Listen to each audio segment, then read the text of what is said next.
increases in the municipal budget for 2010 is health benefits.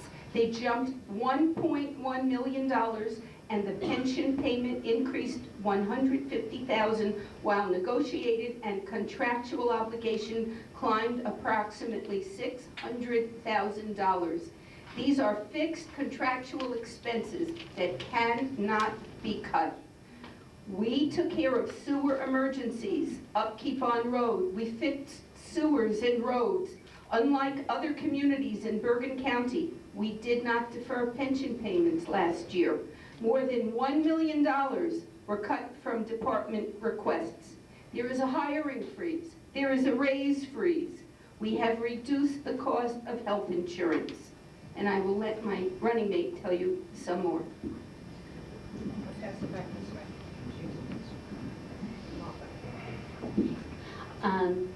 I think that's great, but I think that's our job. If you're on the council, I think that's the job, to keep us in budget, to hopefully cut budgets when people are hurting. And we know that everybody's hurting now. I'll give a perfect example. When I was going door to door, I met a lady. She lives in a house near School 4. In 1999, her municipal taxes were $2,750. In 2009, they were almost $5,000. That's a 79% increase in just municipal taxes. And just to be clear, those are the taxes that the council are responsible for. That's besides the school taxes and whatever the county adds to it. So this family had a 79% increase just in their municipal taxes. It shouldn't have gotten that far. You know, so this is what the problem is. The people who are in the council, I believe, are all well-intentioned, but they're out of touch. They don't really know what everyone's going through. Because if they did, a 0.6% raise in our taxes would not be satisfactory and would not be something to congratulate about. We need to have a real good look at what's being done. The other thing is, I think it's great that the overall budget is $400,000 less, and I congratulate the council for that. But it's interesting that that if you looked at the reserve for uncollected taxes, last year it was $1.9 million, which was used, completely used. This year in the budget, it's $1.5 million. So I just think that's an interesting point to share.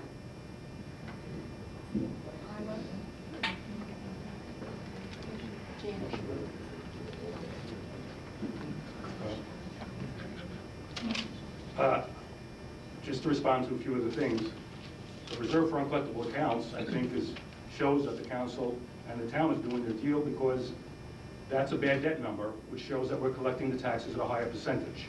So I don't hold that against you, because I know you're inexperienced and you haven't been around in the politics arena, but just so you know, a reduction of reserve is good for the town. Second of all, as far as Centuria, there is a lawsuit. But just so we take the whole story out, the lawsuit is for the developer to be picked as a developer, not a monetary lawsuit. So there's no money involved, it's legal fees. Anybody who was at those meetings and saw the presentations that were made and didn't think somebody was going to sue us because they were unhappy was very naive. We expected a lawsuit, we know what's happening. I can report to you that there are negotiations going on, and what will happen with that property will be what we expect, something that will be beneficial to the borough of Fort Lee. Now, as far as the police station, John, I'm sorry, and I'm sorry that we have to start this so early, but I ran the year that you started the police station, and what you did is you ran to bond the police station, even though it was in the wrong place at the wrong time. You bonded $4.7 million. That was for the construction. That had nothing to do with anything that went on the inside. That police station ended up costing us $8.2 million, and because the bond was issued by the people in power at that time, which was your party, we had to go forward with it. It was not the right place for it. I still maintain it's not the right place for it. It should have been closer to the bridge. So for you to take responsibility for something being on budget that shouldn't have been there in the first place, that you bonded and locked everybody else into, I think is not being very truthful. Thank you. Now we're having another response to the responses. And this you only get 1 minute to do. In 1993, The police station that was located on Inwood Terrace had a fuel leak. I hate to bring up ancient history, but I'm going to give... Well, you're in then, so I Okay. think you should. Okay, no, I ran in 94. Okay. The police had to leave the police station because the soil was contaminated with fuel. They were put into a high-rise building on Route 4, believe it or not, on the 3rd floor. It was a totally illegal police station. The public couldn't get there. They had no holding cells, and it was just a terrible, and the police were miserable there. We came into office and we bonded, as you said, that's true, $4.7 million, a building that his party bought in 1990 to put a police station there, and then decided, well, that's not a good place for a police station. Let's just make it a recycling dump. And they started recycling there. We needed a police station. We had the property. We bonded the money. We did it. We built the police station. If you go there now, there's a state-of-the-art police station. That's the envy of a lot of Bergen County police stations in different towns. I don't know what he's talking about, that I'm naive, but I know exactly what I'm talking about. The police station is there. You can just go look at it. And we did come in a little bit over budget, but not as much as the beautiful community center that they built. That came in 22% over budget. Thank you. They didn't even have to swallow Jack, yeah. I know I may be new, but I know that if you spend $1.9 million last year on, as a reserve for uncollected taxes, and you spent, that was the amount of money, then I also know that things are tougher this year, and maybe you shouldn't touch that number. The second thing is that I agree with Isla. I came here in 1989 myself, and downtown Fort Lee was amazing. It had all these great shops and all different kinds of things. You really didn't have to leave Fort Lee for most things, unless you had to go for a specialty. And now we look at Fort Lee, and it's nothing like it used to be. And in fact, there's so many empty storefronts and things that are empty for years. I mean, people are still taking bets on when the Blimpie, which is emblematic of what's going on in downtown Fort Lee, is going to have a tenant. So the vendors, they're voting with their feet. So I think that's sad, and I think that goes to vision in terms of a plan for revitalization.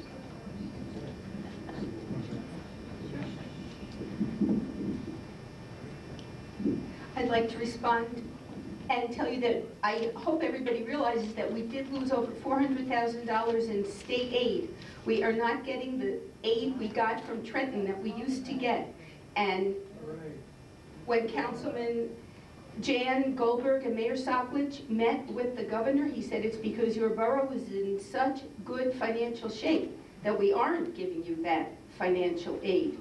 And I want to respond to the comment that things could be done. We go through the budget line by line. I defy anybody to find one thing that you can cut. We have cut every line item in the budget. We cannot control health benefits, pension, and contractual benefits. We have renegotiated our pilot taxes. We are suing the BCUA because of their billing methodology. We have taken them on. We have salary reductions and no rehirings. We have an aggressive contract negotiation and an aggressive grant writing team. So there is every effort made by every one of us to save money. There isn't one of us that wants anybody to pay higher taxes. Thank you.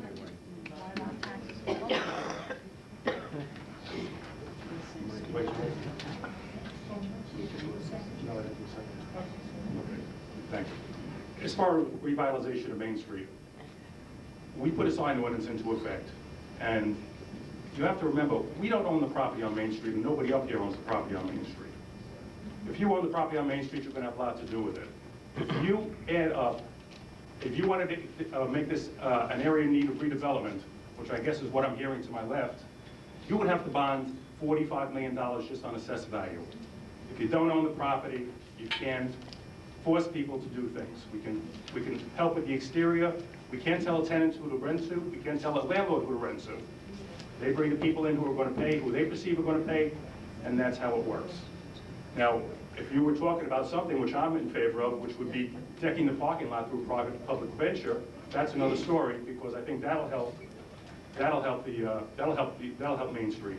So again, if you don't own it, you can't tell people what to put in it, you can't tell them what signs to put up, we can tell them the colors of signs, we can explain to them what we want.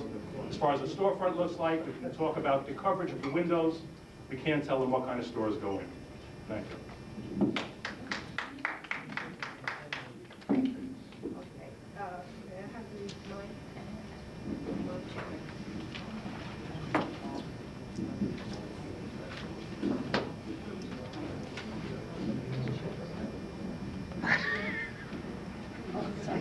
Oh, gee. Somebody's gonna give me. All right, our next round of questions from the Homeowners Association. Each candidate has received one copy, and they will answer that question. Here's the question. 2 weeks ago, the electorate defeated the school board referendum, and now it appears that the referendum will be revisited probably before the year's end. Leadership requires addressing difficult issues, as we believe this issue is. As a result, it's important that we, the people, get a sense of where our elected officials stand on these important but difficult issues. Can you give us some indication where you stand on this important issue, and how or what facts or reasons assisted you to reach that position? Okay. I'm up? Okay. You know, it's funny because when people talk to me about school, I say, well, I'm just on the municipal side because we have our own headaches. But more and more when I speak to people, they do talk about the school more and more. So, of course, I have a position. And of course, education is important. And of course, if the school needs, we need to do it. If you need to put a roof, if you need to put a boiler, if you need to keep the building safe, if you need to keep, if you need to expand, it's necessary, it has to be done. I had an issue with the way it was presented and the amount, and my number one issue is oversight of the money. I'm very skeptical of government. I'm not in government now, I want to be elected, but I'm very skeptical of government, and can you blame me? Have we been all reading the papers the last 2 years? People supposed to be watching money, and all of a sudden it's gone. My opinion is to bring this back, to do it in smaller portions, and to assure the people that every dollar that we borrow will be spent wisely, and then I'm in full support of it. We're going to pass it down to Jan. My turn again? It goes fast when there's only 14. Oh, okay. Okay. I happen to agree with John on this issue. We provided the opportunity for a referendum to be issued by the Board of Education, and it was put in and it failed. My understanding is that they're coming back with a different proposal, possibly smaller. I'll wait to see what it looks like, but I also agree education is paramount. It's paramount to our property values. It's important to our children's future. And I think that we have to see what comes back. And we also have to remember that the Board of Education is elected. They have a fiduciary responsibility to spend the money. And if they say that they need it, they know more than we do about this.